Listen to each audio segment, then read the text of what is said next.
So let us begin today's topic, that is sets or set theory. ना set की definition सामने दिखाई दे रही है आपको स्क्रीन पर. A set is a collection of well defined distinct objects. ये जो डेफिनेशन है इसको ऐसा क्यों लिखा गया है? Set is a collection of well defined and distinct objects. Well defined इसलिए क्योंकि कोई एक पर्टिकुलर उनकी प्रॉपर्टी होनी चाहिए. जब हम एक सेट की बात करते हैं तो क्या हम एक सेट ऐसा लिख सकते हैं कि एक सेट है के और जिसके एलिमेंट्स हैं ऐसे कुछ, एक है चेयर, एक है पेन, एक है कार, एक है कुछ और लिख दो, मान लो यहाँ पर क्लिप, ठीक है, फिर एक लिख दो यहाँ पर शार्पनर. तो क्या हम इसको सेट बोल सकते हैं? नहीं बोल सकते. क्यों नहीं बोल सकते? कि हम इसको डिफाइन कैसे करेंगे? ये किस चीज का सेट है, किस तरह की चीजों के, किस तरह के ऑब्जेक्ट्स की बात हो रही है? कोई कॉमन ही नहीं है, सब अलग अलग रैंडम चीजें हैं. एक चेयर है, एक पेन है, एक कार है, एक क्लिप है, एक शार्पनर है, सब अलग अलग है. पर अगर मैं यहाँ पर एक सेट बनाता हूं एफ और उसके अंदर लिखूं पेन, पेंसिल, इरेजर, है ना, शार्पनर, तो अब जरूर ये सेट कहला सकता है क्योंकि इसके अंदर सारे के सारे एलिमेंट्स जो है वो स्टेशनरी के हैं. ठीक है, इसका नाम ही अपन एस रख देते हैं, चलो थोड़ी देर के लिए चेंज करके. तो स्टेशनरी सेट एस है, तो इसके अंदर सारे के सारे एलिमेंट स्टेशनरी के हैं. हम दूसरा सेट एफ ले लेते हैं और उसको हम फर्नीचर का बना देते हैं. तो उसके अंदर चेयर है, बेंच है, डेस्क है, सोफा है, समझ रहे हो ना, ये सारी की सारी चीजें हैं. तो ये सेट है. So we can call this F as a set and this S stationery वाला सेट. बट जो के है वो कोई सेट नहीं कहला सकता बिकॉज उसके अंदर जो एलिमेंट्स है उनको हम डिफाइन नहीं कर सकते. तो वेल डिफाइंड होना जरूरी है कि किस चीज की बात हो रही है उस सेट के अंदर. और दूसरा, डिस्टिंक्ट होने चाहिए. मैं क्या ऐसा लिख सकता हूं सेट एफ कि एक सेट है उसके अंदर है चेयर, बेंच, फिर चेयर, फिर डेस्क, फिर बेंच, ऐसा सेट बना सकते हैं क्या अपन? तो ऐसा सेट, ये सेट नहीं कहलाएगा. सेट के अंदर जितने एलिमेंट्स हैं वो सारे के सारे यूनिक होने चाहिए. एक ही चीज को बार बार नहीं लिखा जाता. एक सेट के अंदर, एक सेट के अंदर एक एलिमेंट एक ही बार होता है. सो इसलिए this is also not a set. तो ये दोनों जो मैंने क्रॉस किए, के वाला और नीचे वाला एफ, ये क्यों किए? क्योंकि पहले वाले में वेल डिफाइंड नहीं था और लास्ट वाले में डिस्टिंक्ट नहीं है. बीच वाले दोनों जो है स्टेशनरी वाला और फर्नीचर वाला, they are exactly the sets because they are well defined and they have distinct objects also. है ना, कुछ यहाँ पे टर्मिनोलॉजी होती है वो हमको पता होनी चाहिए. ऑल्दो थ्योरी कभी भी आती नहीं एग्जाम में, पर पता रहे हमें. सबसेट, सुपरसेट, है ना, और क्या क्या होते हैं, सिंगलटन सेट, नल सेट, ठीक है, डिसजॉइंट सेट्स, ये सारे के सारे टर्म्स हमें मालूम रहने चाहिए. ठीक है, ऐसे और भी होते हैं बहुत सारे, उन सब के बारे में पता रहे. सबसेट, अब ये सबसेट सुपरसेट क्या है कि हम किसी सेट को अगर शो करते हैं तो कैसे शो करते हैं? एक सेट है ए, एक सेट है ए जिसके एलिमेंट्स हैं 1 2 3, ठीक है. फिर एक सेट है बी, उसके एलिमेंट्स हैं से 3 4 5 6, ठीक है. फिर एक एलिमेंट है, एक सेट है यू और उसके एलिमेंट है 1 2 3 4 5 6 7. इन सेट्स को अगर बनाने की कोशिश करेंगे तो कैसे बनेंगे? जो सेट यू है वो कुछ ऐसे बनेगा, दिस इज सेट यू. फिर इसमें 1 2 और 3, है ना, ये 1 2 और 3 वाला एक सेट होगा, ठीक है. और 3 4 5 वाला, 3 4 5 6 वाला एक और सेट होगा. तो आप देख पाओगे ये सेट ए है जिसमें 1 2 3 है, एक सेट बी है जिसमें 3 4 5 और 6 है, और एक सेट यू है जिसमें 1 भी है, 2 भी है, 3 है, 4 5 6 और 7 भी है. तो इस तरह से ये सेट, ये जो सेट लिखे हैं ये इस तरह से डेवलप शो किए जाएंगे. अब इसके अंदर ध्यान से देखें तो A is a subset of U. A subset है यू का क्योंकि ए के सारे एलिमेंट्स यू के अंदर मौजूद है. और इसी तरीके से B is also a subset of U. Subset को जो है ऐसे सी जैसे सिंबल से रिप्रेजेंट किया जाता है. So A is a subset of U and U is a superset of A. Similarly, B is a subset of U and U is a superset of B.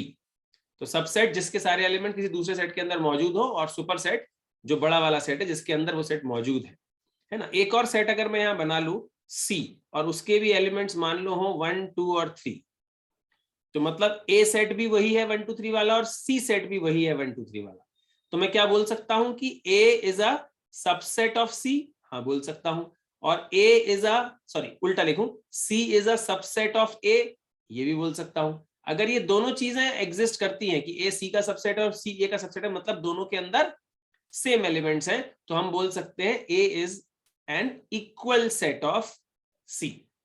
Equal set की हम यहां पर बात कर पाएंगे, ठीक है। अब एक सेट और है पी, और उसके एलिमेंट्स हैं ए और बी, ए बी और सी, चलो ए बी और सी, ये तीन एलिमेंट्स हैं। तो यहां पर जो ए सेट है उसके भी तीन एलिमेंट है, और पी सेट जो है उसके भी तीन एलिमेंट है, जबकि एलिमेंट्स अलग अलग है, ठीक है। तो इनको बोलते हैं हम इक्विवेलेंट सेट। ए और पी इक्विवेलेंट सेट है, क्योंकि दोनों के अंदर नंबर ऑफ एलिमेंट्स बराबर बराबर काउंटिंग में है, लेकिन वो सबसेट या सुपरसेट नहीं कहला सकते एक दूसरे का। जबकि ए और सी एक दूसरे के सबसेट है, तो फिर A is an equal set of C बोल सकते हैं।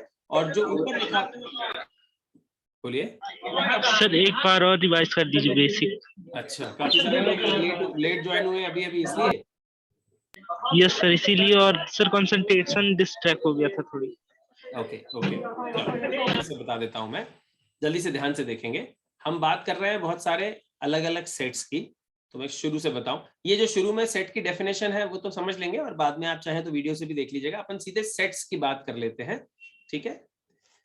अब कुछ टर्म्स यहाँ लिखी हुई हैं, मैं वापस से वहां से बताना शुरू करता हूँ और कुछ नई चीजें भी बता देता हूँ। ये एक टर्म लिखी है यहाँ पर, सिंगलटन सेट। सिंगलटन सेट का मतलब क्या होता है? एक ऐसा सेट जिसके अंदर एक ही एलिमेंट हो। अगर एक सेट Q है और उसके अंदर एक ही एलिमेंट है, से 8, ठीक है, तो ऐसे सेट को हम सिंगलटन सेट बोलते हैं। This is singleton set. या कोई और सेट है, मान लो K, और उसके अंदर एलिमेंट है A, ठीक है, this is also singleton set, एक ही एलिमेंट वाला सेट। नल सेट किसको बोलते हैं? कोई ऐसा सेट जिसके अंदर कोई एलिमेंट हो ही नहीं, यानी कोई अगर ऐसा सेट है जिसके अंदर एक भी एलिमेंट नहीं है, it is empty set. Null set, empty set, कुछ भी बोल सकते हैं, so that is called null set. और इसको फाई से भी रिप्रेजेंट किया जाता है ना, फाई से भी नल सेट को रिप्रेजेंट करते हैं जिसके अंदर कोई एलिमेंट नहीं होता। फाई का सिंबल ऐसा ओ बना हुआ और कटा हुआ, ठीक है। डिसजॉइंट सेट्स कौन से होते हैं? ऐसे कोई भी दो सेट जिनमें कोई एलिमेंट कॉमन ना हो। एक सेट के एलिमेंट्स अगर मान लो 1 2 3 है, और दूसरे सेट के एलिमेंट्स मान लो 11 12 और 13 है, तो इन दोनों सेट्स में कोई एलिमेंट कॉमन नहीं है, इसलिए ये डिसजॉइंट सेट्स कहलाते हैं। और ओवरलैपिंग सेट कैसे होते हैं? कि कुछ एलिमेंट्स कॉमन हो, जैसे एक सेट है जिसके अंदर एलिमेंट है 1 2 और 3, और दूसरा सेट है जिसके अंदर एलिमेंट्स है 3 4 5 और 6, जैसा कि यहाँ सेट ए और ये सेट बी दिखाई दे रहे हैं। अब जरा ध्यान से सुनिएगा। सेट ए के अंदर एलिमेंट्स क्या क्या है? 1 2 और 3, और सेट बी के अंदर एलिमेंट्स क्या है? 3 4 5 6, ठीक है। तो ये इस तरह से बनाए जाएंगे जिसमें 3 एलिमेंट कॉमन है। हम किसी भी एलिमेंट को एक से ज्यादा बार नहीं लिखते, हर एलिमेंट यूनिक वैल्यू, यूनिक बार ही लिखा जाता है। अब एक सेट यू भी है जिसके सेट एलिमेंट्स हैं 1 2 3 4 5 6 7, तो हम ऐसा बनाएंगे यू सेट को, है ना। 1 2 3 4 5 6 ये सब यू के अंदर है, और 7 जो है वो भी यू सेट के अंदर है, ठीक है। तो हम सेट्स को ऐसे वेन डायग्राम, ऐसे सर्कुलर डायग्राम्स के तरह से शो करते हैं, ठीक। और इसी के यहाँ पर एक सेट और है पी, और पी सेट है जिसके एलिमेंट्स है ए बी और सी, ठीक है। ये सेट ए था 1 2 3 वाला, ये सेट बी है 3 4 5 6 वाला, और सेट यू है जिसमें 1 2 3 4 5 6 और 7 भी है, और एक सेट पी है जिसके एलिमेंट्स ए बी सी हैं। अब मैंने जो बताया कि किसी एक सेट के एलिमेंट्स अगर दूसरे के अंदर पूरे के पूरे अवेलेबल होते हैं, जैसे ए के अंदर है 1 2 3 और यू के अंदर है 1 2 3 4 5 6 7, तो ए के सारे एलिमेंट यू में मौजूद हैं, तो A is a subset of U. ये जो मैंने यहाँ लिखा है, A is a subset of U, इस तरह से लिखा जाता है, ऐसा बीच में सी का सिंबल बनाते हैं तो सबसेट बोलते हैं। सिमिलरली बी के जो एलिमेंट है 3 4 5 6, वो भी सारे के सारे यू में मौजूद है, तो B is also a subset of U, ठीक है। फिर एक सेट हमने सी ले रखा है, उसके एलिमेंट्स भी 1 2 3 है, तो फिर ए सी का सबसेट भी है और सी ए का सबसेट भी है, क्योंकि ए के सारे एलिमेंट सी में है और सी के सारे एलिमेंट ए में है, यानी कि ए और सी इक्वल सेट है, तो इसको इक्वल सेट बोलते हैं। और सिंबल जो है बीच में ऐसा वाला लग जाता है, सी के नीचे इक्वल टू का साइन भी। फिर एक सेट पी है जिसके एलिमेंट्स ए बी सी हैं। अब सेट ए के अंदर 1 2 3 और सेट पी के अंदर ए बी सी है, लेकिन दोनों के अंदर अलग अलग एलिमेंट्स हैं पर इक्वल नंबर ऑफ एलिमेंट्स हैं, तो हम बोलते हैं A and P R equivalent sets. एक इक्वल सेट्स अलग चीज है और इक्विवेलेंट सेट अलग चीज है। इक्वल सेट दोनों के दोनों सेट में सेम टू सेम एलिमेंट है, और इक्विवेलेंट सेट मतलब दोनों सेट्स में बराबर नंबर ऑफ एलिमेंट्स है, एलिमेंट्स अलग अलग है। ठीक है, ये सारी की सारी चीजें मैंने बताई। All clear everyone? बोलिए। हाँ, नल सेट के बाद एम्प्टी सेट आए। नल सेट और एम्प्टी सेट दोनों एक ही चीज को कहे जाते हैं। नल सेट और एम्प्टी सेट दोनों का एक ही मतलब है, और उसको फाई से रिप्रेजेंट भी किया जाता है, जिसमें कोई भी एलिमेंट ना हो। If there is no element inside the set, then that is called null set or empty set. ठीक है, क्लियर है? और कोई कंफ्यूजन किसी को? Clear so.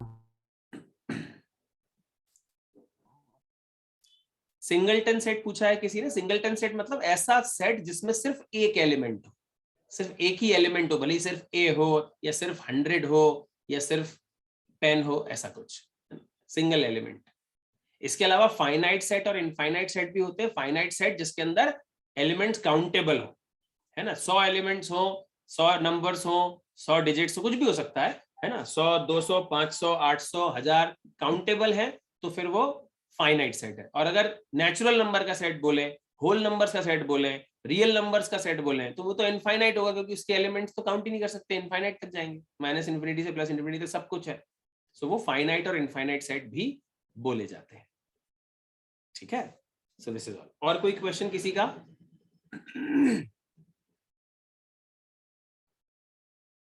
नहीं, चलिए तो आगे चले। अब नॉर्मली एग्जांपल्स किस तरीके के आते हैं, कुछ क्वेश्चंस की मदद से देखें।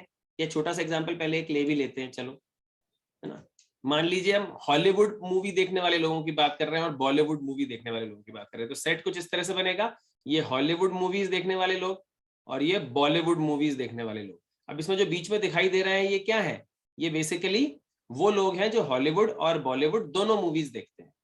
हमने लेफ्ट में जो बनाया है सर्कल वो हॉलीवुड मूवीज देखने वाले सारे लोग हैं, और राइट में जो बनाया है सर्कल वो बॉलीवुड मूवीज देखने वाले लोग हैं, और बीच में जो ओवरलैपिंग पार्ट है वो लोग हैं जो हॉलीवुड मूवीज के काउंट में भी आते हैं और बॉलीवुड मूवीज के काउंट में भी आते हैं।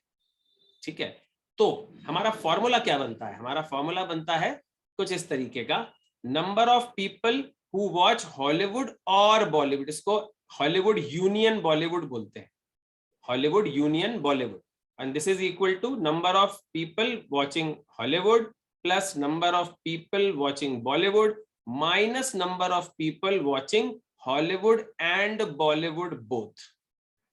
इस तरह से इक्वेशन बनती है। मैं एक सिंपल इक्वेशन भी बना दूं, NA यूनियन B, ये आपने शायद पढ़ रखा होगा, is equal to NA plus NB, number of elements in B, minus number of elements in A intersection B। ये फॉर्मूला आई होप सब लोगों ने देखा हुआ होगा। ठीक है, अगर किसी A सेट के अंदर मान लो 4 एलिमेंट, A सेट के अंदर मान लो 5 एलिमेंट्स है, ठीक है, तो NA की वैल्यू हो गई 5। B सेट के अंदर 4 एलिमेंट्स हैं, तो NB की वैल्यू हो गई 4। और 2 एलिमेंट्स ऐसे हैं जो A में भी हैं और B में भी हैं, 2 एलिमेंट्स ऐसे हैं जो A में भी हैं और B में भी हैं, तो -2। सो NA यूनियन B, यानी कि दोनों को मिलाकर टोटल कितने एलिमेंट्स हैं? They are 7। इस तरह से हम इसको समझ सकते हैं। ठीक है, एक छोटा सा यहाँ पर डायग्राम बना लेते हैं तो और बेटर समझ में आ जाएगा। थोड़ी जगह क्रिएट करते हैं फटाफट से।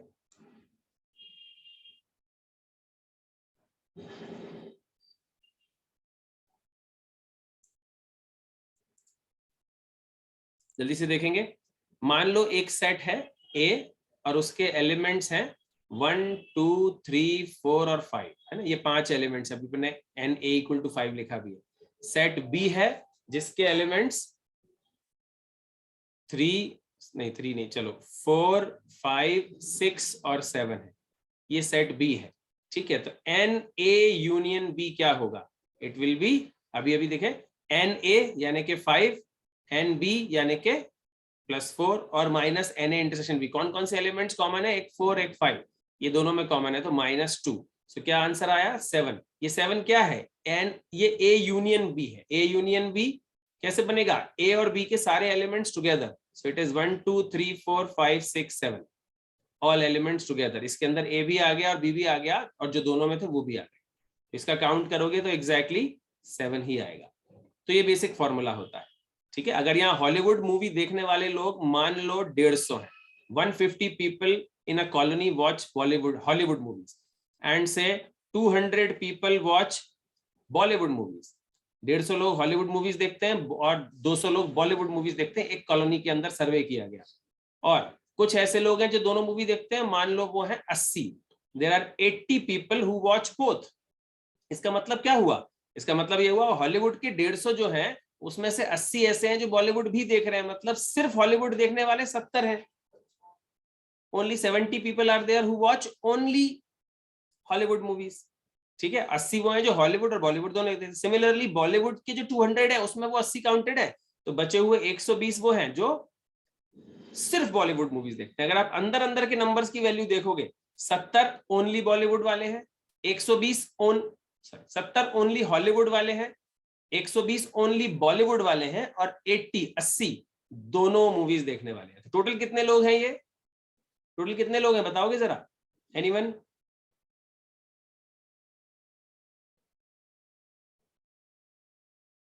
How many people are there in total? 350. No, there are not 350 people. 110. हाँ जी,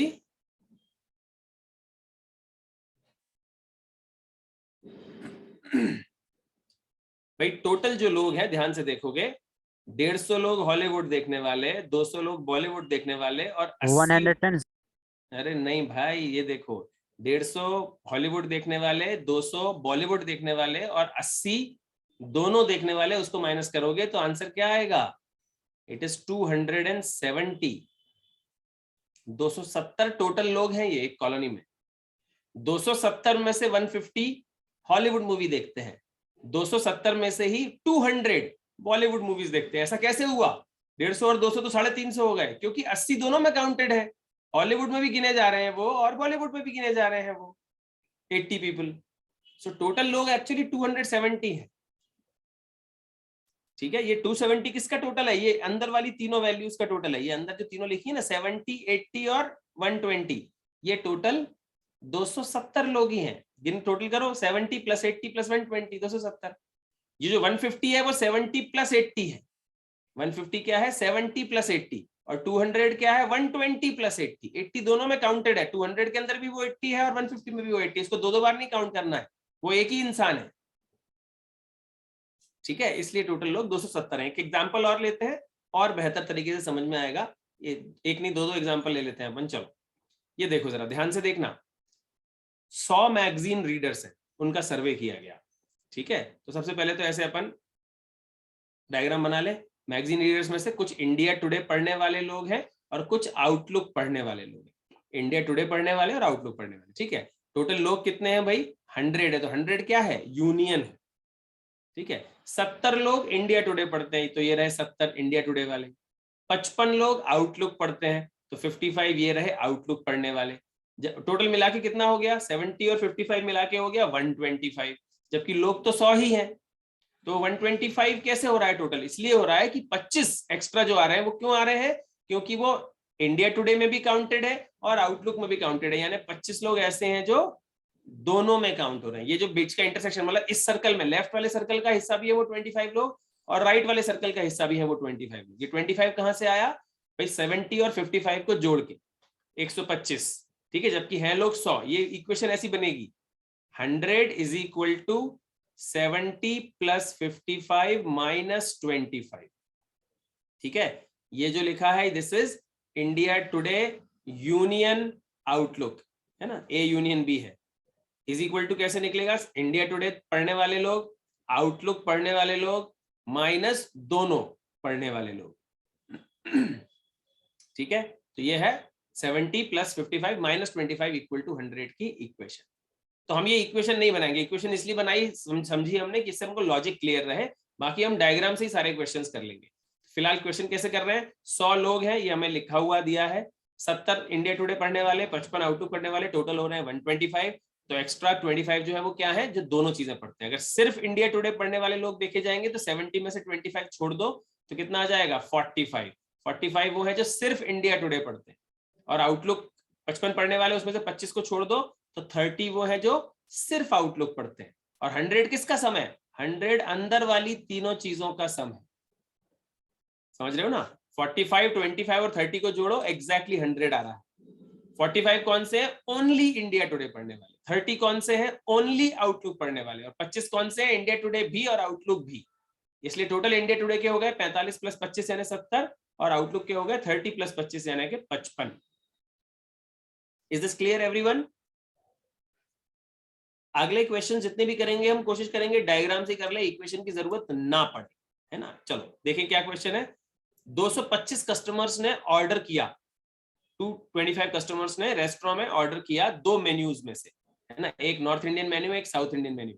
तो 155 ordered north Indian dishes and 110 ordered south Indian dishes. तो डायग्राम बनाओ जल्दी से, ये नॉर्थ इंडियन वाले डिशेस वाले और इधर साउथ इंडियन डिशेस वाले। नॉर्थ इंडियन डिशेस ऑर्डर की हैं 155 लोगों ने और साउथ इंडियन ऑर्डर की हैं 110 लोगों ने। 110 लोगों ने साउथ इंडियन डिश ऑर्डर की है। तो टोटल कितना हो रहा है, 125 और 110 जोड़ो तो मिलाकर हो रहा है 265। जबकि है कितने लोग एक्चुअली कस्टमर्स, 225 ही है। तो 265 क्यों हो रहा है, क्योंकि जो 40 एक्स्ट्रा है वो कौन है, जो दोनों में काउंट हो रहे हैं, डबल काउंट हो रहे हैं। तो सिंपल है, 40 आप यहां लिख सकते हो। अगर 40 यहां लिख दोगे तो नॉर्थ इंडियन डिश, सिर्फ नॉर्थ इंडियन डिश ही जिन्होंने ऑर्डर की हो वो कितने हैं, 155 में से 40 छोड़ दो, पूरे सर्कल की वैल्यू 155 है, उसमें से 40 वाला पोर्शन हटा दोगे तो बचे हुए पोर्शन की वैल्यू आएगी 115। ये 115 और 40 मिला के 155। और ऐसे ही 110 में से 40 छोड़ दो तो कितने आ जाएंगे 70। ये 40 और 70 मिला के 110 है। ये 40 जो था वो डबल डबल काउंटेड था, इसीलिए सम जो है 40 ज्यादा आ रहा था, है ना, 265 आ रहा था। तो ये हो गया सब अलग अलग। अब 115 है जिन्होंने नॉर्थ इंडियन डिश ऑर्डर की, 70 है जिन्होंने साउथ इंडियन डिश ऑर्डर की और 40 है जिन्होंने नॉर्थ इंडियन साउथ इंडियन दोनों डिश ऑर्डर की। पराठे भी ऑर्डर किए और डोसा भी ऑर्डर किया। ठीक है, समझ गए। तो अब पूछा क्या है, how many customers ordered exactly one type of dishes. ऐसे कितने कस्टमर है जिन्होंने एक ही टाइप की डिश ऑर्डर की है, या तो सिर्फ नॉर्थ इंडियन की हो या फिर सिर्फ साउथ इंडियन की हो। यानी कि 115 है और 70 है। 115 और 70 कितने होते हैं भैया, 185। So the answer is 185। ऊपर वाले क्वेश्चन में पूछा था how many people read both the magazines, तो उसका आंसर था 25। 25 लोग दोनों मैगजीन पढ़ते हैं, जो हमने निकाला था इंटरसेक्शन बीच का। ठीक है, किसी को कुछ पूछना है, एनीवन, एनी डाउट?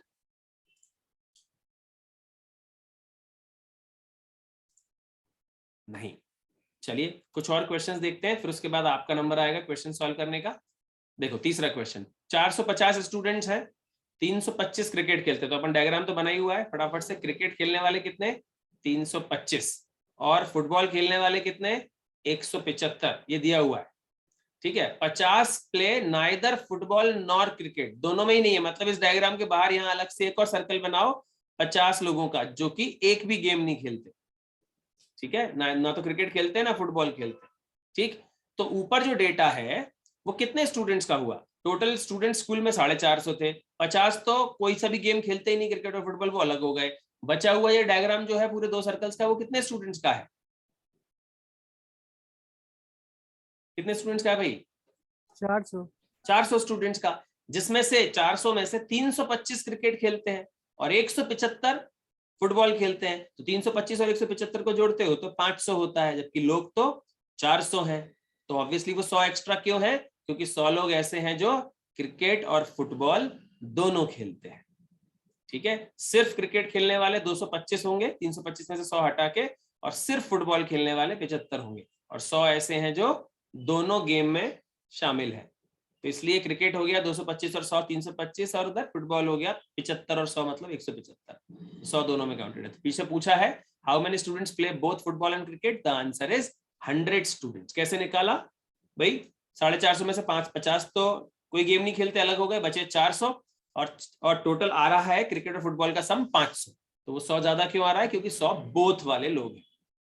नंबर है 400, आ रहा है 500, मतलब 100 प्ले बोथ द गेम्स।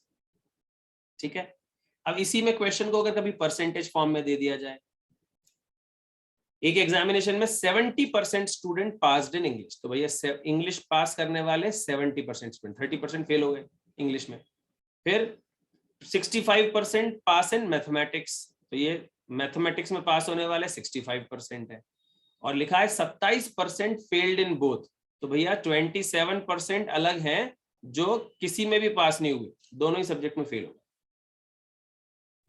तो ऑब्वियसली जो लेफ्ट में डायग्राम बना हुआ है वो तो इंग्लिश में पास, मैथ्स में पास या दोनों में पास का बना हुआ है, इंग्लिश में पास या मैथ्स में पास या दोनों में पास, ठीक है। तो जो नन है, किसी में भी पास नहीं हुए, उनको तो अलग ही बनाना पड़ेगा। तो 27% लोग हैं जो किसी में पास नहीं हुए, तो अगर 27% किसी में पास नहीं हुए तो किसी ना किसी एक सब्जेक्ट में पास होने वाले कितने, जो या तो इंग्लिश में या तो मैथ्स में या तो दोनों में पास हुए। जो लेफ्ट वाला डायग्राम है वो कितने परसेंट का है?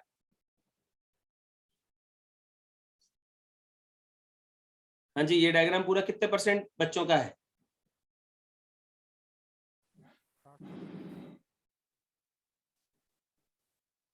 कोई बताएगा? भाई टोटल 100%। 73 सर। एब्सोल्युटली करेक्ट है ना। 100% बच्चों ने एग्जाम दिया, जिसमें से 27% बच्चे तो दोनों एग्जाम में फेल हो गए। तो 73% बचे क्या, जो या तो इंग्लिश में पास हुए या तो मैथ्स में पास हुए या तो दोनों में पास हुए। तो ये पूरा लेफ्ट वाला डायग्राम जो है वो 73% लोगों का है। और 73% लोग अगर पूरे ये जितने हैं जिन्होंने या तो इंग्लिश में या तो मैथ्स में या तो दोनों में पास किया खुद को, उनका सम कितना आ रहा है उधर, इंग्लिश और मैथ्स को ऐड करो 70 और 65 तो आ रहा है 135। 70 प्लस 65 कितना आ रहा है? 135। लेकिन है कितने वो? एक्चुअली 73% ही है। तो 135 कितना ज्यादा है 73 से? कितना ज्यादा है भाई?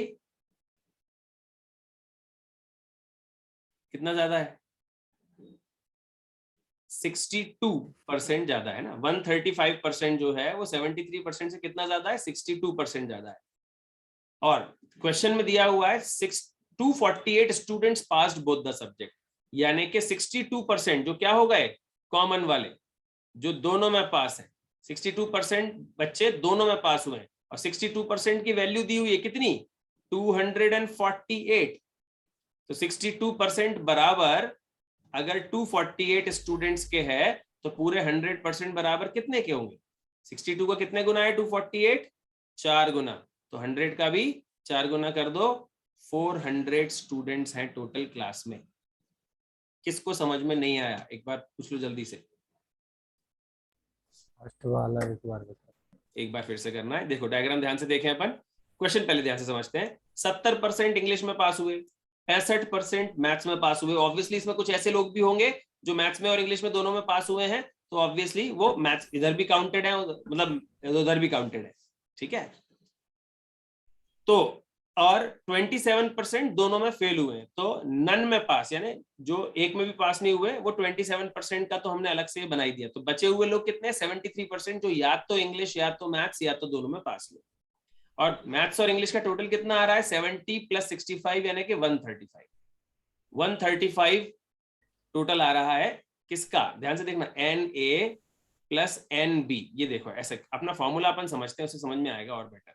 NA यूनियन B जो है वो क्या होता है? NA plus NB minus NA intersection B, है ना। इसको ऐसे भी लिख सकते हो आप कि NA और B, या तो A या तो B दोनों में पास हुए, is equal to NA plus NB minus NA and B both, ठीक है। तो आप ध्यान से देखो, ये NA प्लस NB की वैल्यू क्या आ जाएगी? अगर ये सर ले जाओगे तो NA प्लस NB की वैल्यू आएगी कितनी?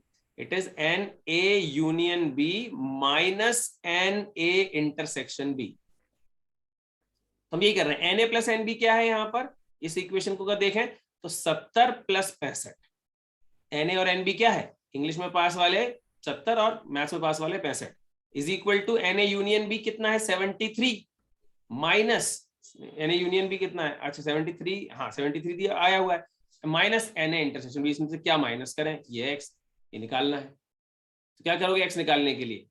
70 प्लस 135 में से 70 70 प्लस 65 में 63 माइनस करो, अच्छा ये प्लस हो जाएगा, उधर जाके थोड़ा उल्टा लिख दिया मैंने, ये प्लस ऐसा है। तो x equal to 70 plus 65 minus 73, यही किया है मैंने। 70 और 65 का सम आ रहा है 135 और 135 नहीं है, ये एक्चुअली 73 है, तो कितना एक्स्ट्रा है, 62 एक्स्ट्रा है। वो 62 क्या है, कॉमन, दोनों चीजों वाला, इंग्लिश में और मैथ्स में दोनों में पास होने वाला, दैट इज 62%। तो 62% क्लास दोनों सब्जेक्ट में पास हुई है, जिसकी वैल्यू दी हुई है 248 स्टूडेंट्स। पूरी क्लास का 62% जो है वो 248 स्टूडेंट्स के बराबर है। तो पूरी क्लास यानी कि 100% बराबर कितना, तो 62 बराबर 248 यानी 4 टाइम्स, तो 100 बराबर 400। क्लियर हुआ सबको?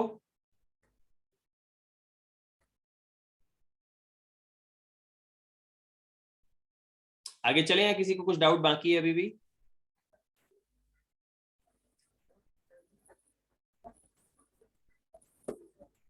हाँ, कोई कुछ बोल रहा है?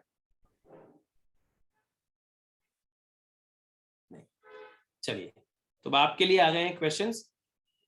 3 क्वेश्चंस हैं, एक ही क्वेश्चन है बेसिकली, उसके 3 सब क्वेश्चंस हैं, ऐसा मान लें। फटाफट से तीनों क्वेश्चंस के आंसर निकालिए और आंसर्स चैट बॉक्स में मुझे लिख के भेजिए, क्विक। कैसे करेंगे इस क्वेश्चन को, फटाफट से देखते हैं। बहुत ही सिंपल है। टोटल स्टूडेंट्स हैं 150, है ना, 150 स्टूडेंट्स हैं टोटल, जिसमें से कुछ इंग्लिश बोलते हैं, कुछ तेलुगु बोलते हैं, और 30 ऐसे हैं जो इंग्लिश और तेलुगु में से एक भी लैंग्वेज नहीं बोलते। तो इन 30 को तो पहले ही अलग कर दो, यानी कि 120 लोगों का ही ये लेफ्ट में डायग्राम है, और ये 30 लोग अलग से मैंने बना दिए, 30 people who speak none of the 2 languages. बाकी कौन सी लैंग्वेज बोलते हैं, या तो इंग्लिश बोलते हैं, या तो तेलुगु बोलते हैं, या दोनों बोलते हैं। ठीक है, कितने लोग हैं ये टोटल, ये टोटल 120 लोग हैं। ठीक है, क्योंकि 30 तो हटा दिए। तो इंग्लिश बोलने वाले हैं 55, तेलुगु बोलने वाले हैं 85। 55 को जोड़ोगे तो टोटल आता है 140, जबकि हैं 120, तो एक्स्ट्रा 20 कौन है, जो दोनों लैंग्वेज बोलते हैं। ठीक है, तो अब क्वेश्चन सॉल्व करते चले जाएं। How many speak both English and Telugu, अभी अभी निकाला answer 20। How many speak only Telugu, तो क्या करेंगे, तेलुगु टोटल बोलने वाले हैं 85, उसमें से 20 जो है वो तेलुगु के साथ इंग्लिश भी बोल लेते हैं, तो सिर्फ तेलुगु बोलने वाले कितने हैं, 85 माइनस 20 यानी कि 65। सो दैट इज योर आंसर। ठीक है, और how many speak at least one of the 2 languages, मतलब ऑब्वियसली जो कम से कम एक लैंग्वेज बोल लेते, या तो इंग्लिश या तो तेलुगु या तो दोनों, तो ऑब्वियसली पूरे 120, क्योंकि 30 जो है वो एक भी लैंग्वेज नहीं बोल पाते, उनको छोड़ के बाकी जो 120 है, वही तो यूनियन जो है, union is at least one of them. हाँ जी बोलिए, कोई कुछ पूछ रहा था? सर सेकंड आज वाला तो कंप्यूटर लड़का ढूंढ के रहे 5 वाला बताइए। कौन सा, फर्स्ट वाला? सेकंड सेकंड वाला क्वेश्चन है, कितने लोग ओनली तेलुगु बोलते हैं, सिर्फ तेलुगु ही बोलते हो, दूसरी कोई लैंग्वेज नहीं। तो ये तेलुगु बोलने वाले टोटल 85 थे, जिसमें से 20 वो थे जो तेलुगु के साथ साथ इंग्लिश भी बोल लेते थे। 85 तेलुगु जो लिखा है ना, उसके अंदर ऐसा नहीं लिखा कि सिर्फ तेलुगु बोलते हैं, वो लिखा कि तेलुगु बोल लेते हैं 85। उसमें से 20 ऐसे हैं जो तेलुगु और इंग्लिश दोनों बोल रहे हैं, तो उनको छोड़ दो, तो 65 ऐसे हैं जो सिर्फ और सिर्फ तेलुगु ही बोलना जानते हैं। अगर मैं सिर्फ इंग्लिश वालों की बात करूं तो 55 में से 20 हटा दो, 35 वो हैं जो सिर्फ और सिर्फ इंग्लिश ही बोलना जानते हैं। ठीक है, ये अंदर के तीनों का टोटल 120 है। 35 ओनली इंग्लिश बोलने वाले हैं, 65 ओनली तेलुगु बोलने वाले हैं, और 20 इंग्लिश और तेलुगु दोनों बोल लेते हैं। तो 20 इंग्लिश में भी काउंट हो रहे हैं इसलिए 55 हो रहा है, और 20 तेलुगु में भी काउंट हो रहे हैं इसलिए टोटल 85 हो रहा है। ठीक है, और कोई डाउट किसी को? No doubt sir. ओके, अगर कोई ये पूछे how many speak exactly one language, कितने ऐसे हैं जो सिर्फ एक ही लैंग्वेज बोलते हैं, बताओ यहां पर कितने हैं जो ओनली वन लैंग्वेज बोलते हैं, सिर्फ तेलुगु या सिर्फ इंग्लिश?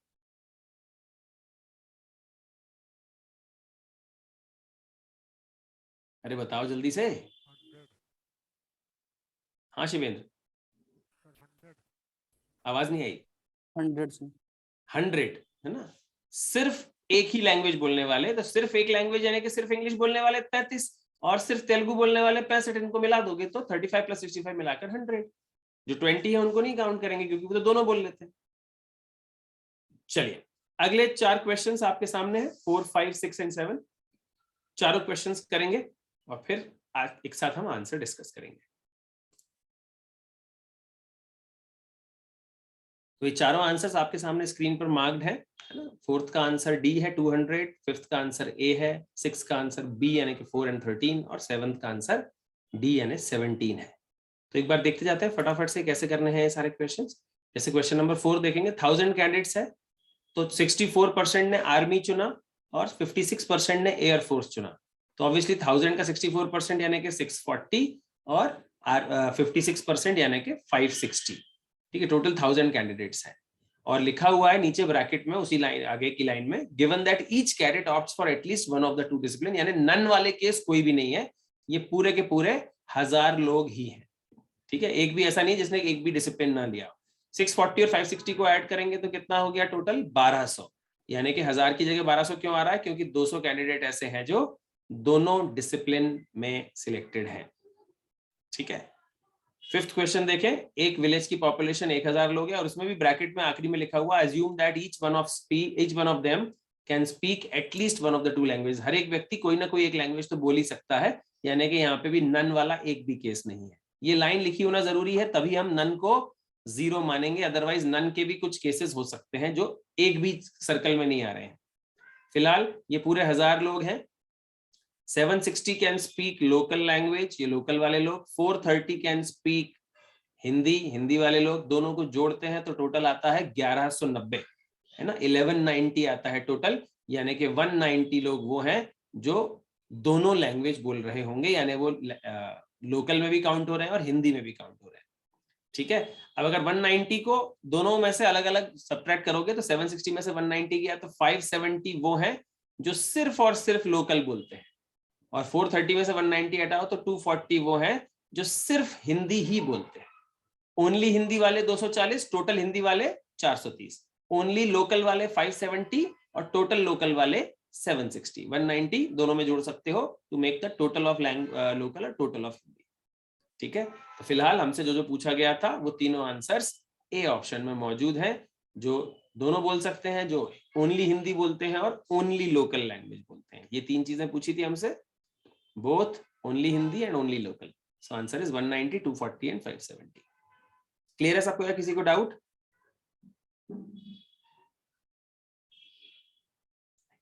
चलिए अगले 2 क्वेश्चंस देखें। 6th question, in a class of 25 students who have taken either mathematics or statistics, ठीक है, 25 लोगों की क्लास है जिसमें से या तो उन्होंने मैथमेटिक्स या तो स्टैटिस्टिक्स तो ले ही रखा है, मतलब हर एक ने सब्जेक्ट तो लिया हुआ है। 12 have taken mathematics, 12 ने देखो टोटल 25 स्टूडेंट्स हैं, ये 25 रहे। ठीक है, 12 ने लिया है मैथ्स और फिर लिखा है 8 have taken maths but not statistics, मतलब 12 जो मैथ्स वाले हैं उसमें से 8 ने सिर्फ मैथ्स लिया है, स्टैट्स नहीं लिया है, तो ओनली मैथ्स वाले हो गए 8, तो बचे हुए 4 हो गए मैथ्स एंड स्टैट्स बोथ वाले। समझ पा रहे हो उस लाइन को? 25 स्टूडेंट में से 12 ने मैथ्स लिया है, 8 ने सिर्फ मैथ्स लिया है, स्टैट्स नहीं लिया है, मतलब 4 ने मैथ्स के साथ स्टैट्स भी ले रखा है। द नंबर ऑफ दोस्त पूछा है आपसे who have taken mathematics and statistics, यानी कि 4 हो गया आंसर, और who have taken statistics but not mathematics.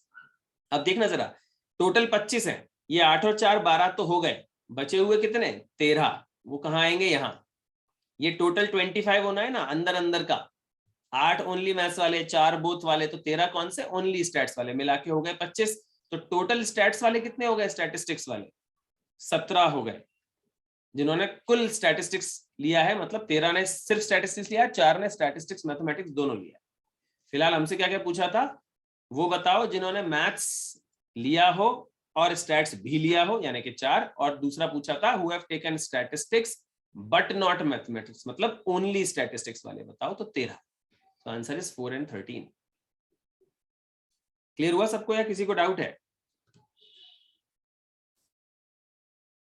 अगला क्वेश्चन, एक स्कूल में 20 टीचर्स हैं जो या तो जूलॉजी या तो बॉटनी या तो दोनों सब्जेक्ट पढ़ा लेती हैं, या तो जूलॉजी पढ़ाती हैं या तो बॉटनी पढ़ाती हैं या फिर दोनों पढ़ाती हैं। कुल 20 टीचर्स हैं, टोटल टीचर्स 20, कोई ना कोई सब्जेक्ट तो पढ़ाती हैं। 12 टीच जूलॉजी, तो 12 हमारे हो गए जूलॉजी वाले और फिर 9 teach both zoology and botany, तो 9 हो गए बोथ वाले, ये कौन से हैं, बोथ सब्जेक्ट्स वाले, है ना, जूलॉजी एंड बॉटनी बोथ। अब ध्यान से देखो 12 में से 9 अगर बोथ पढ़ा रहे हैं मतलब 3 ही है जो सिर्फ जूलॉजी पढ़ाती है टीचर्स, ठीक है, और टोटल है 20, तो 3 + 9 + क्या बराबर 20, तो 9 और 3 12 और 8 बराबर 20 हो गया। मैं पूछा क्या है, हाउ मेनी टीच बॉटनी, कुल बॉटनी पढ़ाने वाले कितने, तो 8 और 9, ध्यान से देखना कुल बॉटनी वाले पूछा, ओनली बॉटनी वाला नहीं पूछा है, टोटल बॉटनी वाले कितने, 8 + 9 17, सो this is my answer.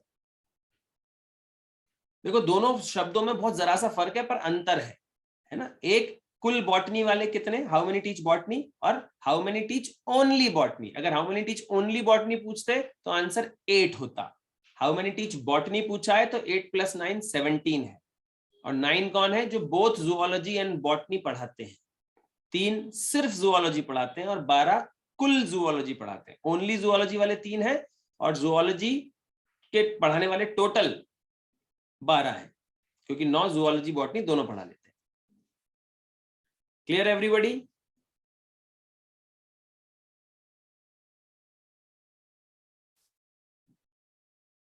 Any question? अभी स्क्रीन को थोड़ा नीचे कीजिए। स्क्रीन नीचे शिफ्ट करना है, ऊपर वाला देखना है, ये देखना चाहते हो? Yes sir. ओके।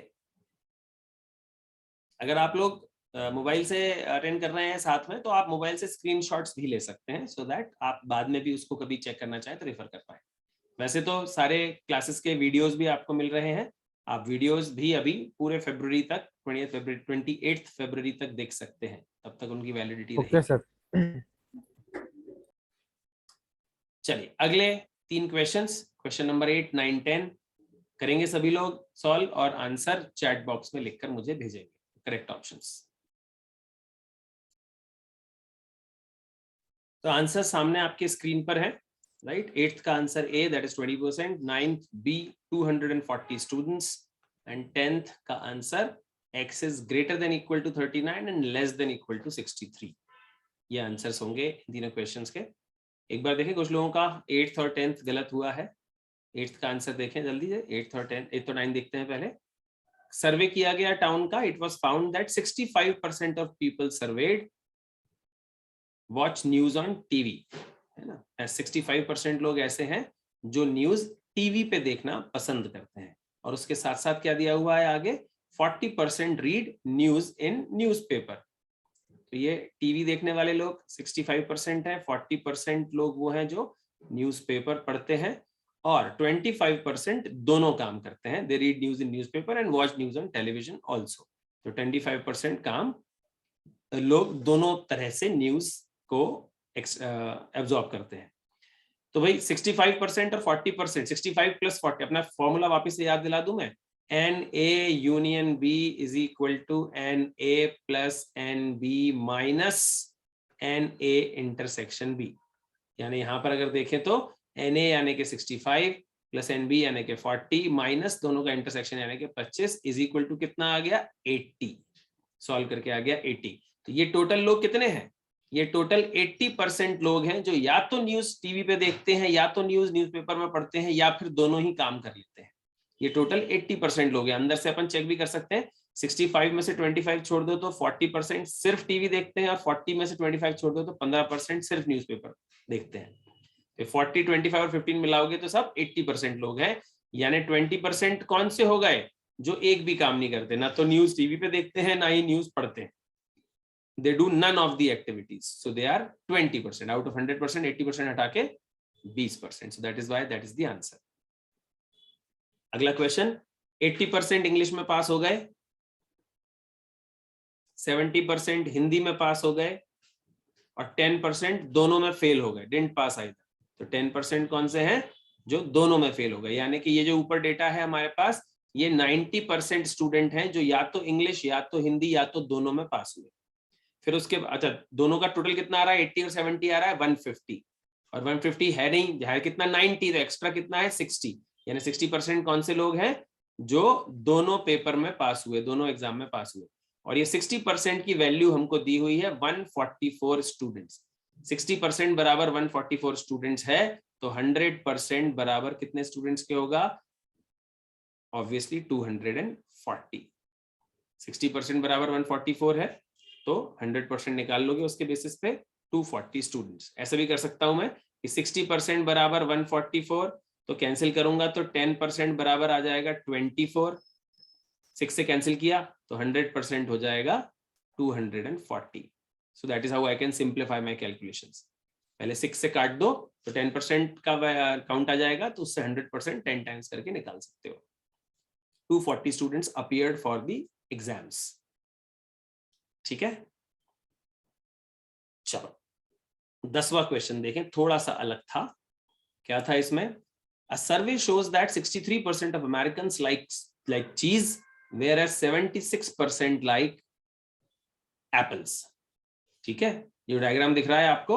देखो कि डायग्राम कैसा बन सकता है। अब अभी if मतलब अलग अलग तरीके सोचते हैं। If X% of Americans like both cheese and apples. अब ये जो X% both वाला है, ये डायग्राम ऐसा है या ये डायग्राम ऐसा है या फिर ये डायग्राम ऐसा है, कैसा भी हो सकता है ना। इंटरसेक्शन कितना बड़ा है हमको पता तो है ही नहीं, क्योंकि इसमें नन वाला डेटा नहीं दिया है। ये नहीं दिया है कि कितने % लोग ऐसे हैं जो चीज और एप्पल दोनों ही चीजें नहीं खाते। ठीक है, वो जब तक नहीं दिया है तब तक थोड़ा सा सिचुएशन अनसर्टेन रहेगी। क्वेश्चन देखें, 60% पीपल लाइक चीज एंड 76% लाइक एप्पल्स। ठीक है, चीज और एप्पल्स वाले हुए। अब X% दोनों है। अब मैं जानता हूं 63 और 76 का सम कितना होता है। 63 प्लस 76 इज 139। जबकि लोग कितने हैं टोटल? 100% हो सकते हैं, पर अब जरूरी नहीं है 100% हो सकता है 10% दोनों ही चीजें पसंद नहीं करते हो। तो ये जो टोटल है, ये टोटल 100 भी हो सकता है, 90 भी हो सकता है, 80 भी हो सकता है, पता नहीं कहां तक हो सकता है। सोच सकते हो। ये ऐसा बोलूं मैं, देखो जरा ध्यान से देखना। अगर ये 100 है टोटल, तो 63 प्लस 76 माइनस 39, यानी कि 39 होंगे बोथ वाले। अगर मान लो मैं 90 मानो यूनियन को 90 मानेंगे तो क्या हो जाएगा? 63 प्लस 76 माइनस 49 हो जाएगा। मैं अगर 80 मानू यूनियन को, इसका मतलब क्या है? नन को मैं 10% मान रहा हूं एक बार, या नन को मैं 20% मान रहा हूं एक बार। समझ रहे हो? तो नन अगर हटा दूंगा 100 में से, तो ऑब्वियसली बचा हुआ यूनियन होगा दोनों का। So it is 63 plus 76 minus 59 हो जाएगा। ये कहां तक जा सकता है? यूनियन जो है कहां तक जा सकता है? इसका मतलब क्या हो रहा है? हमारा इंटरसेक्शन बड़ा होता चला जा रहा है पोर्शन। तो कब तक सिचुएशन मैक्सिमम क्या हो सकती है कि ऐसा हो जाए कि एक पूरा का पूरा सेट इंटरसेक्ट हो जाए दूसरे सेट में, अंदर सबमर्ज हो जाए, सबसेट बन जाए। तो ये एप्पल वाला कितना है? एप्पल वाला टोटल 76% है और चीज वाला 63% है। यानी यूनियन जो है वो मिनिमम 76 तक जा सकता है। 76 से तो कम होगा ही नहीं, क्योंकि एप्पल वाली 76 है। तो 76 will be equal to 63 plus 76, 63 नहीं, हाँ 63 plus 76 minus 63। So the intersection will become 63 in this case. तो जो हमारा इंटरसेक्शन है वो 39 से 63 तक वेरी कर सकता है। इंटरसेक्शन जो होगा वो 39 मिनिमम हो सकता है, मैक्सिमम 63 हो सकता है। 39 मिनिमम वाला केस कौन सा? ये वाला जिसमें हम मान के चल रहे हैं कि टोटल 100% लोग ही या तो चीज या तो एप्पल या तो दोनों खाते हैं।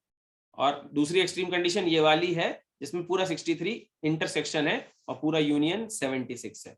इसका मतलब क्या हुआ कि 24% लोग ऐसे हो गए जो दोनों ही चीज नहीं खाते। टोटल 100% या सबका मिला के। नन वाले अगर 24% है तो यूनियन 76 है और उसमें से 63 इंटरसेक्शन है। सो एक्स की वैल्यू यानी इंटरसेक्शन की वैल्यू जो दोनों चीजें खाते हैं वो 39 से 63 के बीच में कुछ भी हो सकती है। So that's your answer. क्या ये क्लियर हुआ सभी को या किसी को डाउट है? ये सिचुएशन की हुई आंसर 39 होता अगर टोटल 100% लोग कोई ना कोई चीज पसंद कर रहे होते, पर इसमें ये नहीं दिया है कि सारे के सारे लोग पसंद कर ही रहे। जैसे कि पहले क्वेश्चन, ध्यान से याद दिलाऊं पीछे, देखो पीछे वाले क्वेश्चंस में यहाँ पर इन ऊपर वाले दोनों क्वेश्चन देखो, 4th और 5th, तो लिखा हुआ था कि हर कैडेट एटलीस्ट एक ना एक डिसिप्लिन तो लेता है। दूसरे वाले में भी लिखा था कि हर जो पॉपुलेशन का विलेजर है वो दोनों में से एक ना एक लैंग्वेज बोलता ही है। क्वेश्चन की लैंग्वेज में लिखा होना चाहिए। अगर वो नहीं लिखा है तो हम ये अज्यूम नहीं कर सकते कि सारे के सारे लोग कुछ ना कुछ तो पसंद करेंगे ही। ठीक है, इसलिए यहां पर नन की वैल्यू वेरी कर रही है, तो इंटरसेक्शन की वैल्यू भी वेरी कर रही है। क्लियर है सभी को या किसी को डाउट?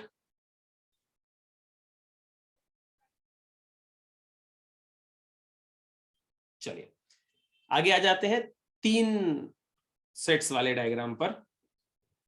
अब देखिए यहां पर क्या है, यहां पर हमारे पास ए है, बी है और सी है। ठीक है, तीनों चीजें हैं। तो अब हमें जो निकालना होगा वो क्या होगा, सब का यूनियन पता करना। We have to calculate the union of all the 3 of them. तो n A union B union C हम निकालना चाहते हैं। N A union B union C we have to calculate. कैसे निकलता है, फॉर्मूला याद भी कर सकते हैं और समझ भी सकते हैं। N A plus N B plus N C. सबसे पहले तो हम तीनों सेट्स को जोड़ते हैं। यूनियन निकालने के लिए क्या करना होता है, सारे सेट्स को क्लब करना होता है। फिर जो जो इंटरसेक्शन होता है, यानी कि जो चीजें डबल काउंट हो रही हैं, उनको एक एक बार हटाना होता है। ठीक है, तो minus n A intersection B, minus n B intersection C और minus n A intersection C. 3 intersections थे, वो हमने तीनों के तीनों माइनस कर दिए। उसकी वजह से क्या हुआ, जो बीच का जो ट्रिपल इंटरसेक्शन है, जो बीच का ट्रिपल इंटरसेक्शन है, ध्यान से देखें किसकी बात कर रहा हूं, इस वाले पोर्शन की बात कर रहा हूं। ठीक है, जो ए बी और सी तीनों में आता है। तो हमने जब ए बी और सी को जोड़ा था, पहला step N A plus N B plus N C, तो उसमें ये वाला पोर्शन तीनों में एक एक बार आया। और फिर जब हमने A intersection B, B intersection C और सी इंटरसेक्शन ए को माइनस किया, तो यही पोर्शन तीनों इंटरसेक्शंस में था, तो 3 बार सब्ट्रैक्ट हो गया, तो ये हट गया। इसलिए इसको आखिरी में वापस ऐड करना पड़ेगा, plus N A intersection B intersection C. So this is the complete formula. इस फॉर्मूले की जरूरत हमको सवालों में पड़ेगी वैल्यूज कई बार निकालने के लिए।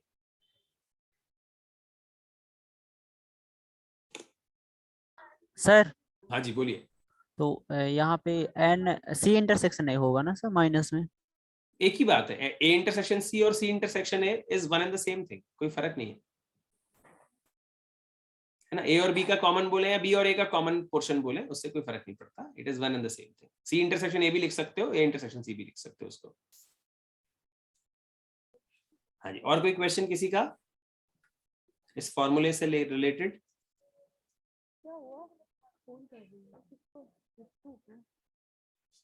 नहीं, देखो इसको ऐसे समझने की कोशिश कर सकते हैं अपन। यहाँ पे मैं ना इनके नाम दे देता हूँ, इन पोर्शंस के अलग अलग। हाँ जी बोलिए।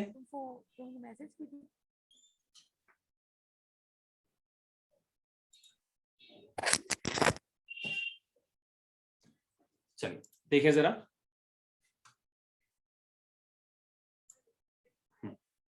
देखिए अगर मैं इन पोर्शंस के नाम दे दूं ए बी सी, ये मैंने जो अलग अलग नीचे वाले अलग अलग सेपरेट पोर्शन है उनके नाम दिए हैं।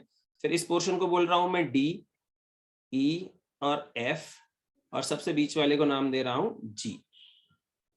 ठीक है, तो अगर आप ध्यान से देखोगे, जो एन ए है, पूरे ए वाले लोग कितने हैं, इट इज एक एन ए की वैल्यू क्या होगी, it will be A plus D plus G plus E. This is N A, है ना, number of elements in A total. और ए डी जी जो है वो सब अलग अलग टुकड़े हैं उस ए के। ठीक है, फिर ऐसे ही एन बी अगर आप ध्यान से देखोगे तो वो क्या होगा, it is B plus D plus G plus F. और इसी तरह से एन सी अगर आप देखोगे तो इट वुड बी, ये बी वाला सेट है और ये सी वाला सेट है, it would be C plus F plus E plus G, है ना। जी सब में है, ध्यान से देखोगे आप तो। ठीक है, फिर एक ये पोर्शन है जिसको हम बोलते हैं ए इंटरसेक्शन सी या सी इंटरसेक्शन ए, एक ही बात है। इसके अंदर क्या क्या है, इसके अंदर जी और ई दोनों है, समझेंगे इस बात को ध्यान से। इसी तरह से ये वाला जो पोर्शन है, ठीक है, ये कौन सा पोर्शन है, this is A intersection B, पूरा A और B का इंटरसेक्शन, सो इसकी वैल्यू क्या क्या है, D और G मिलाकर है, this is D plus G। और इसी तरह से ये वाला जो इंटरसेक्शन है this is B intersection C, और इसकी वैल्यू क्या है, G प्लस F है। समझ रहे हो, ये क्लियर हो रहा है सबको? अगर आप इसको डायग्राम में अपन कोई वैल्यूज रैंडम रखने की कोशिश करें तो किस तरह से रखी जाएंगी, ध्यान से देखते हैं। अपन एक बना लेते हैं डायग्राम यहाँ पर, या नीचे का एक और डायग्राम होगा मेरे पास, उससे कर लेते हैं। चलिए देखिए, है ना, यहाँ पर अपन किसको बनाने की कोशिश करते हैं। मान लीजिए यहाँ पर वैल्यू है 10, यहाँ पर है 2, यहाँ पर है 3, यहाँ पर है 5, यहाँ पर है 1, यहाँ पर है 12 और से यहाँ पर है 16।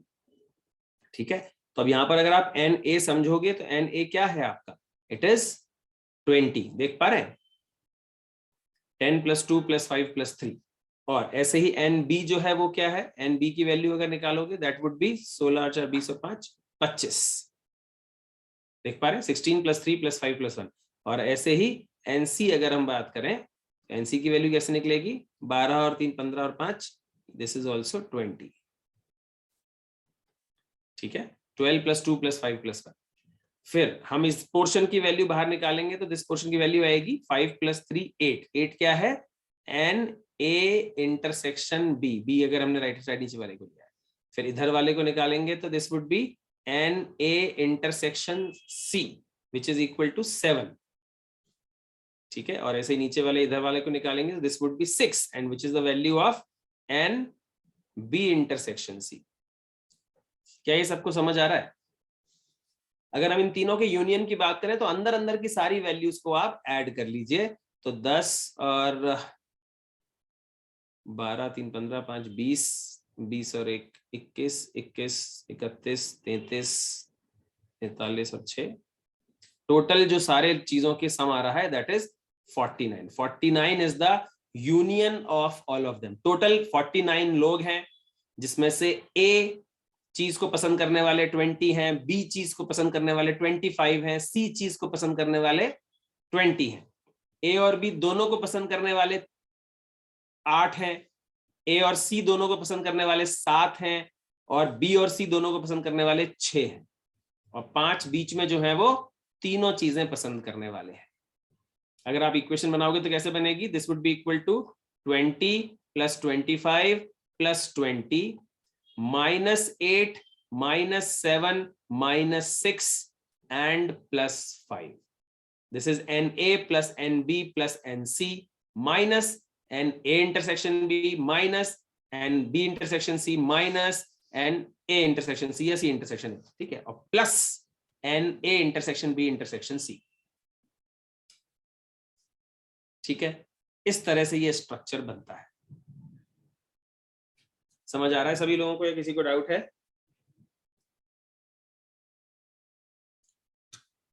चलिए, तो ये क्वेश्चन साथ में करेंगे तो और बेहतर समझ में आएगा।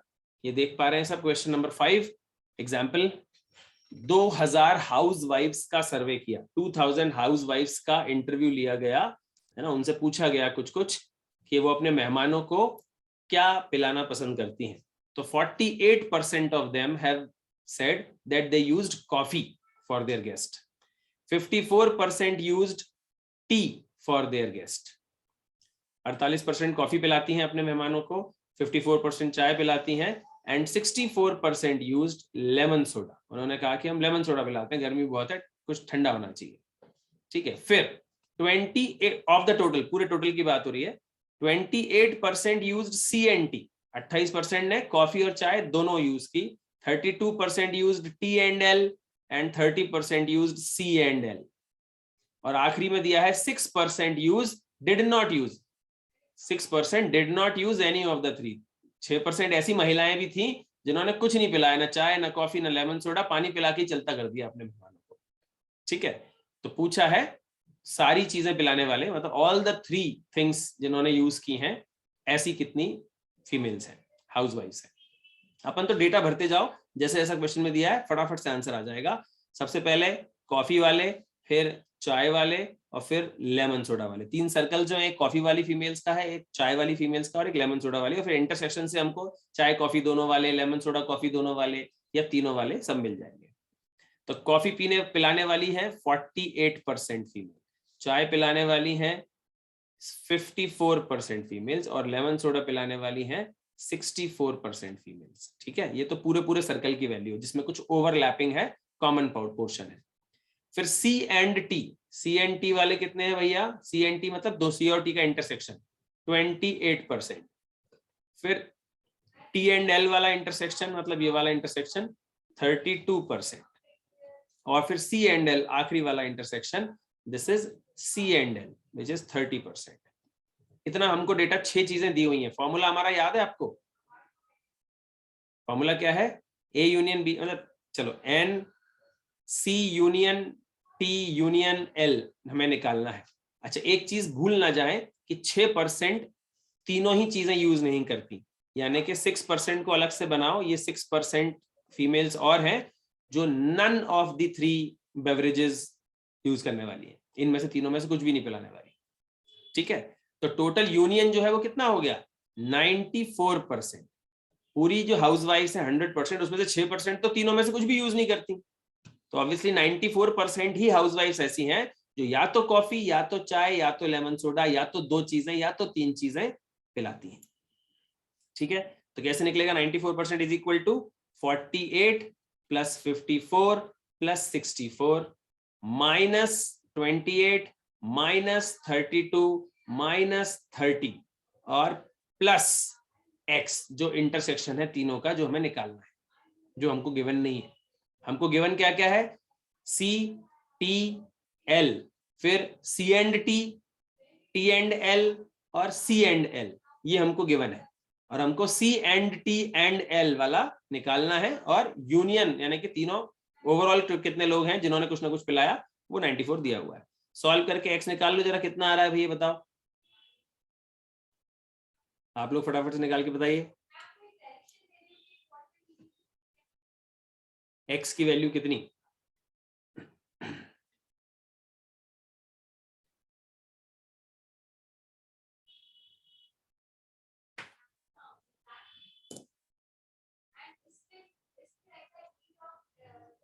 क्या आया आंसर जल्दी से एक्स का?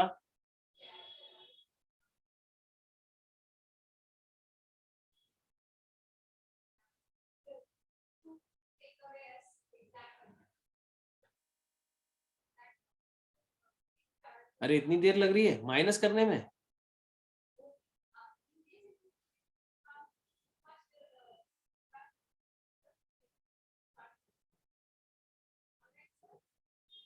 ओहो,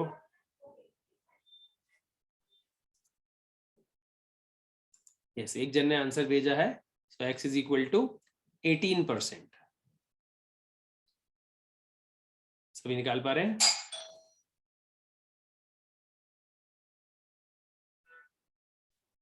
सॉल्व करके आ रहा है भैया x इक्वल टू 18 पर। ये सब परसेंटेज में है ना, everything given here is in the form of percentage, right? तो x भी जो निकलने वाला है वो परसेंटेज में निकलेगा 18%।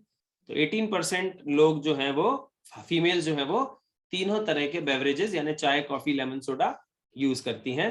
और हमारे पास टोटल हाउसवाइफ्स कितनी है? 2000। So 18% of 2000 will be equal to 360। Total 360 हाउसवाइफ्स हैं, ऑलराइट, जो तीनों तरह के लिक्विड्स यूज कर रही हैं। क्लियर है सबको या किसी को डाउट?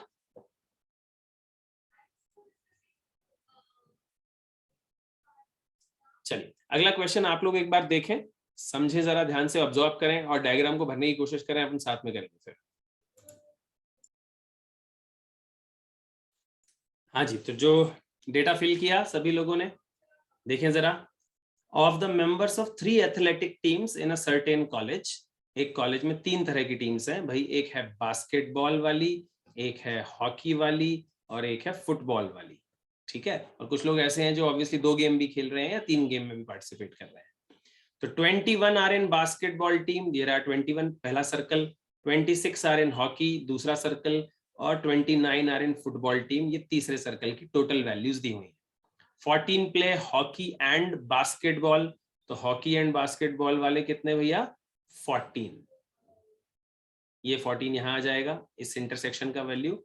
फिर 15 प्ले हॉकी एंड फुटबॉल, तो 15 प्ले हॉकी एंड फुटबॉल नीचे वाला है, दिस इज 15 एंड 12 के प्ले फुटबॉल एंड बास्केटबॉल, ये तीसरा intersection and 8 are in all the 3 teams, तो 8 वाला पोर्शन ये हो गया।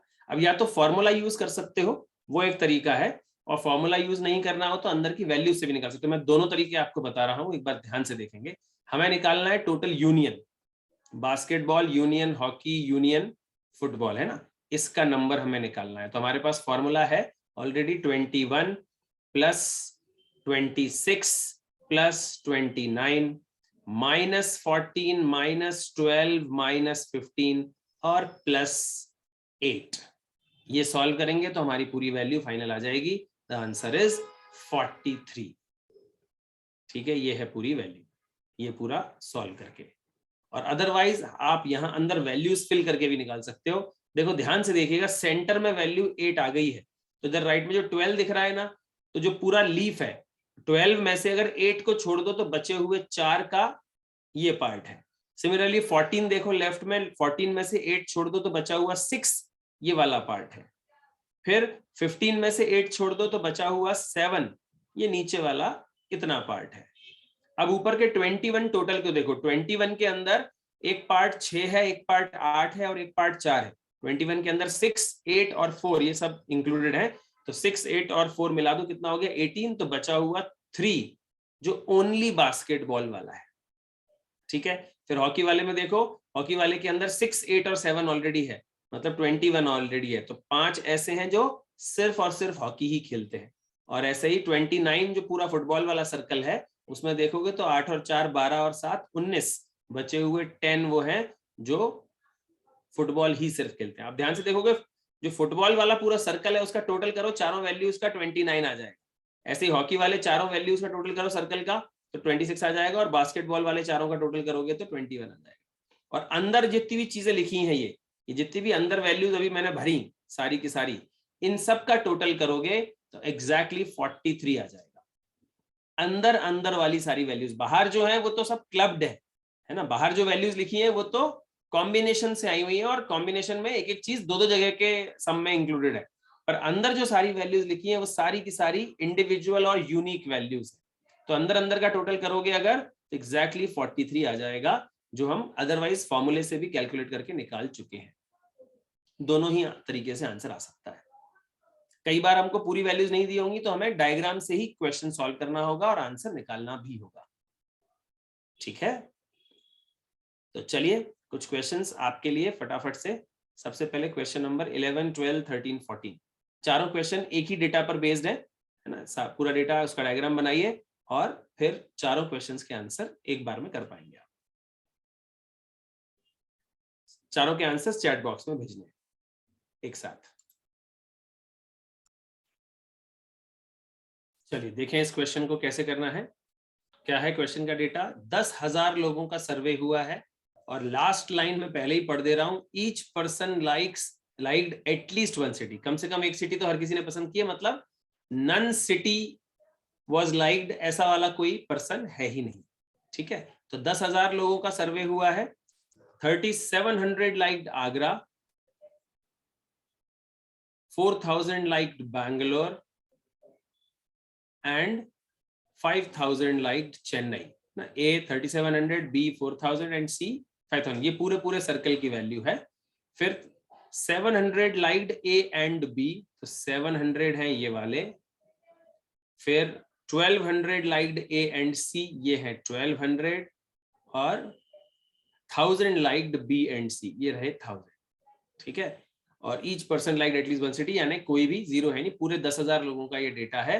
तो अपन कैसे करेंगे, वापस से फॉर्मूला बनाएंगे, तो 10,000 shall be equal to 3700 plus 4000 plus 5000 minus 700 minus 1200 और minus 1000 और प्लस x क्या है, ऑल थ्री का इंटरसेक्शन। तो सॉल्व करेंगे तो एग्जैक्टली ऑल थ्री का इंटरसेक्शन यानी कि x इक्वल टू आ जाएगा 200। सो ये बीच की वैल्यू 200 है। जैसे ही बीच की वैल्यू 200 आ जाएगी, हम बाकी के सारे हिस्से की वैल्यूज अलग अलग निकाल पाएंगे। जैसे अगर 700 में से 200 को छोड़ दो तो बचा हुआ 500, 1200 में से 200 को छोड़ दो तो बचा हुआ 1000, 8000 में से 200 को छोड़ दो बचा हुआ 800। ये तो इन तीनों टुकड़ों की वैल्यू आ गई। फिर ऊपर 3700 टोटल ए है, तो ओनली ए निकालना चाहते हैं हम।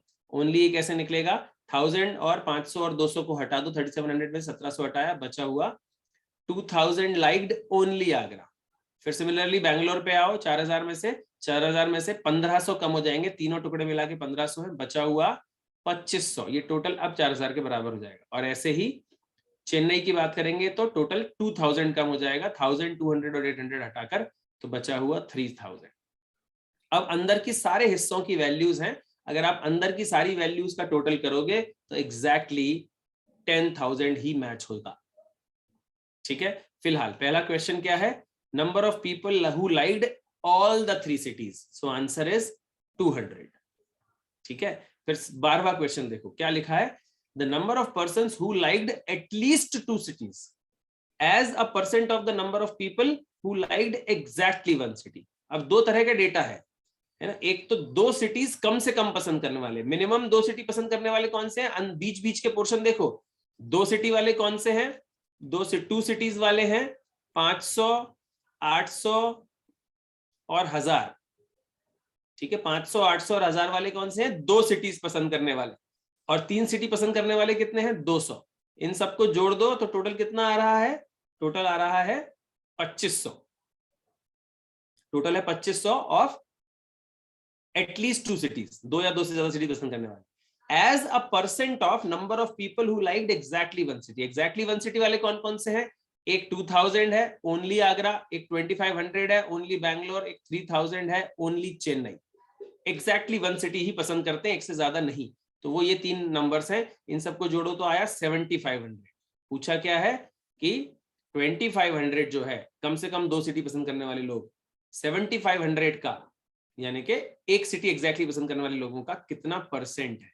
सो 2500 by 7500 into 100, that is a percentage 33.33%। so that's your answer of question number 12। ठीक है, फिर इसी में 13वां क्वेश्चन क्या है?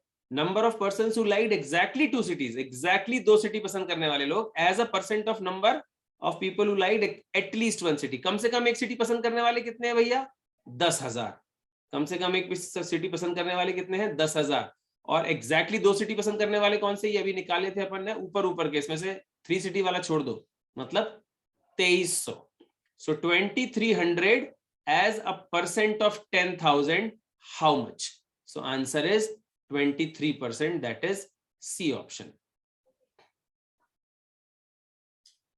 12th का आंसर बी आया था, 13th का आंसर सी आ गया 23%, 2300 एज अ परसेंट ऑफ 10,000। और 14वां क्वेश्चन 14th है, persons who liked A and B but not C. जिनको ए पसंद है, बी पसंद है, पर सी पसंद नहीं है। मतलब कौन सा पोर्शन की बात हो रही है? ये वालों की बात हो रही है। ध्यान से देखो, ये वो लोग हैं जो ए और बी पसंद करते हैं पर सी पसंद नहीं करते। सी वाला सर्कल इस हिस्से को ओवरलैप नहीं कर रहा है, और ए और बी दोनों ओवरलैप हो रहे हैं। So answer is 500 are the people who like A and B but they don't like C. अगर ए एंड बी वाले टोटल पूछे जाते तो 700 होते, उसमें 200 वो भी आ जाते जो ए एंड बी के साथ सी भी पसंद करते हैं। पर यहां सिर्फ A and B but not C पूछा है, इसलिए answer is 500 only. So answer is A, that is 500। Clear है भाई सभी को, या किसी को कोई डाउट?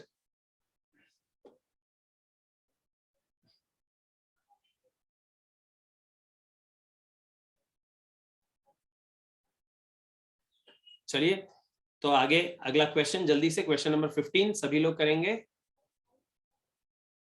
ऑल ऑफ यू जल्दी से इस क्वेश्चन का आंसर निकालिए, 15वें क्वेश्चन का, and send the answer in the chat box.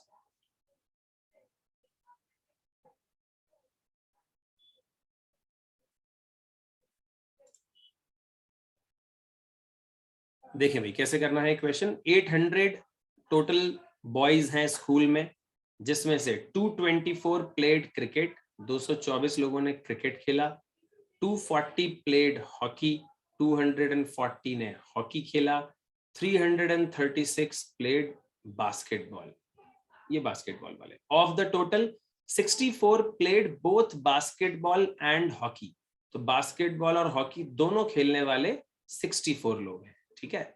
80 played cricket and basketball, तो क्रिकेट और बास्केटबॉल वाले ये 80 हैं, और 40 played cricket and hockey, 40 played cricket and hockey, and 24 played all the 3 games. मैंने ऑलरेडी पहले बताया आपको कि आपको अब यूनियन निकालना हो अगर, तो आपके पास दो तरीके हैं, या तो आप अंदर वाली सारी वैल्यूज निकाल के उनका टोटल कर लो, या फिर फॉर्मूला जो है अपना उससे भी निकाल सकते हो। अगर अंदर की वैल्यूज निकालने की कोशिश करें हम फटाफट से, तो ये रिमेनिंग आ गया 40 में से 24 छोड़ के 16, 80 में से 24 हटाओगे तो इट वुड बी 56, फिर ऐसे ही 64 में से 24 हटाओगे तो 40, और फिर इधर 40 और 40 80 हटाओगे तो 160 ओनली हॉकी, और उधर हटाएंगे अपन तो 80 एंड 40 120 हटाओगे तो इट इज 216, और फिर 224 में से अपन 80 और 90 96 हटाएंगे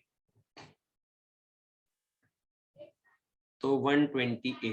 ये अंदर की सारी वैल्यूज आई हैं, और हमें क्या करना है, हमें इन अंदर की वैल्यूज को टोटल करके, इन सारी अंदर की वैल्यूज को टोटल करके 800 में से माइनस करना। ये टोटल 800 होने चाहिए पर 800 से कम है। 800 से कम क्यों है? क्योंकि कुछ लोग ऐसे हैं जो नन ऑफ द गेम्स में पार्टिसिपेट कर रहे हैं, those who are not participating in any of the games. तो इन सबका टोटल 800 से जितना कम आएगा वही नन का आंसर होगा। तो एग्जैक्टली इन सबका टोटल कितना आ रहा है, सारे अंदर की वैल्यूज का टोटल अगर करोगे सो दैट वुड बी 640 आ रहा है। 640 अगर 800 में से हटाओगे so 160 are the people who do not play any game out of these 3 games. ठीक है, 800 में से 640 माइनस करके हमने ये निकाला है। ठीक है, दूसरा तरीका जो अभी वापस बता दूं, है ना, ये कैसे निकालना चाहिए, इट शुड बी, हम करेंगे यूनियन निकालने के लिए, यूनियन हम निकालेंगे सबका, तीनों का। कैसे निकलेगा, it would B 224 plus 240 plus 336 minus 80 minus 40 minus 64 and plus 24। ये सब सॉल्व करेंगे तो इससे हमारी वैल्यू 640 आएगी। ये यूनियन हो गया, तो 800 में से 640 अगर छोड़ दें तो बचे हुए 160 बच्चे वो हैं जिन्होंने एक भी गेम में पार्टिसिपेट नहीं किया। ठीक है, ये all the people who played in 1 game और 2 गेम और 3 गेम्स आर टोटल 640। क्लियर है सबको या किसी को डाउट, एनीवन?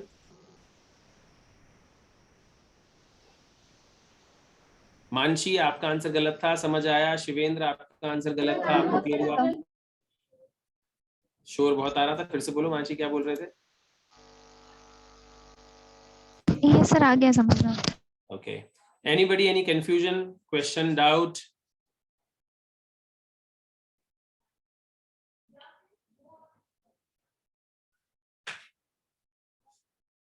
नहीं, ठीक है भाई।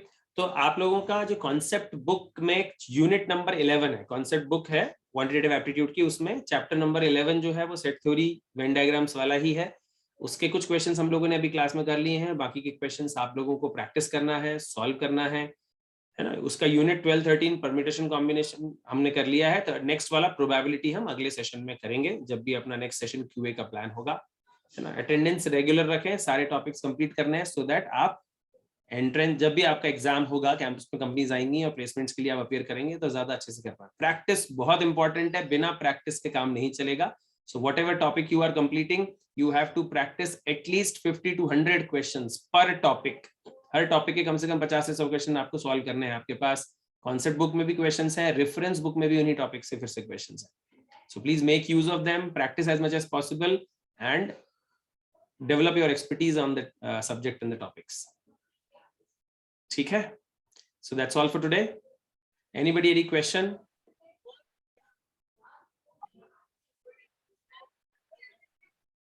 शिवम कुछ बोल रहे हो, आवाज क्लियर नहीं आई।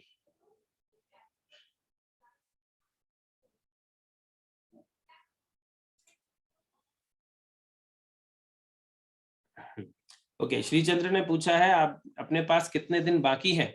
मुझे ऐसा लगता है करीब 1 वीक का कोर्स आपका अभी और बचा हुआ, सभी सब्जेक्ट्स मिला लें तो 1 से 1.5 वीक अभी बाकी है। क्यूए में तो 2 सेशंस बाकी हैं जितना मेरी जानकारी में है ना। क्यूए में 2 सेशन बाकी हैं, वीए और डीएलआर में भी 1-1, 2-2 सेशंस बाकी हैं, कुछ इंटरव्यू के सेशंस बाकी हैं। सो मे बी 1 हफ्ते से 10 दिन के अंदर, यार ये वाला वीक और अगला वीक शायद आधा होगा, इतने में आपका पूरा कोर्स कंप्लीट हो पाएगा। प्रैक्टिस आपको करनी है ध्यान से। Any other question?